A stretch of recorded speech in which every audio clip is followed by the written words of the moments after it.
আজকে গোটা বিশ্ব যেভাবে নির্মম, নির্দয়, নৃশংস গণহত্যাকে আজকে যেভাবে থামানোর দরকার ছিল, গোটা পৃথিবীর মানুষগুলো যেভাবে ঐক্যবদ্ধ হয়ে ইসরায়েলি রাষ্ট্রকে ছিন্ন ভিন্ন করে দেওয়ার প্রয়োজন ছিল, আজকে গোটা বিশ্ববাসী সেক্ষেত্রে ব্যর্থতার পরিচয় দিয়েছে।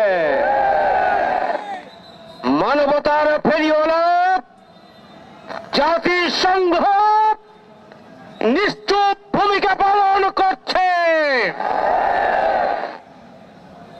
ওই ওআইসি, ওই তথাকথিত ইসলামী রাষ্ট্রগুলোর একটি সমন্বয় যে কমিটি ওআইসি, তারা প্রকৃত অর্থে ওই সন্ত্রাসী ইসরায়েলি বাহিনীকে তাদের সন্ত্রাসী কার্যক্রম চালিয়ে যাওয়ার লাইসেন্স দিয়েছে।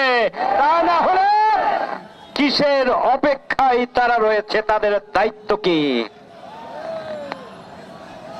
আজকে পৃথিবীর ইসলামী রাষ্ট্রের প্রধান যারা রয়েছেন, মুসলিম রাষ্ট্রপ্রধান যারা রয়েছেন, আমরা বিশ্বের সাথে লক্ষ্য করছি মুসলিম রাষ্ট্রপ্রধানগুলো ঐক্যবদ্ধভাবে 200 কোটি মুসলিমকে আগামী দিনে ওই ইসরায়েলি বাহিনীর তাড়া ভাঙা জবাব দেওয়ার জন্য যেভাবে ঐক্যবদ্ধ কর্মসূচি নিয়ে মাঠে নেওয়ার কথা ছিল, আজকে মুসলিম উম্মার প্রতিদিন ব্যর্থতার পরিচয় দিয়েছে।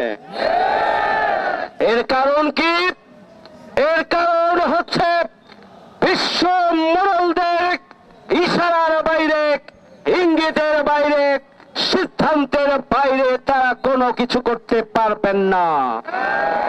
200 কোটি মুসলিম উম্মার দায়িত্বে যে সমস্ত মুসলিম রাষ্ট্রগুলো রয়েছেন, আমরা পরিষ্কার করে বলতে চাই, আজকে ফিলিস্তিনকে নিশ্চিহ্ন করার, বাইতুল মুকাদ্দাসকে দখল করে নেওয়ার যে ষড়যন্ত্রের ধারাবাহিকতায় ইসরায়েলি বাহিনী নৃশংস হত্যাকাণ্ড, গণহত্যা পরিচালনা করছে, যদি আজকে তার থামাতে ব্যর্থ হন, তাহলে প্রস্তুত থাকুন, দেশে দেশে বিক্ষোভ তৈরি হবে, আন্দোলন তৈরি হবে, সংগ্রাম তৈরি হবে। কোন মুসলিম রাষ্ট্রের রাষ্ট্রপ্রধান ক্ষমতায় থাকতে পারবেন না।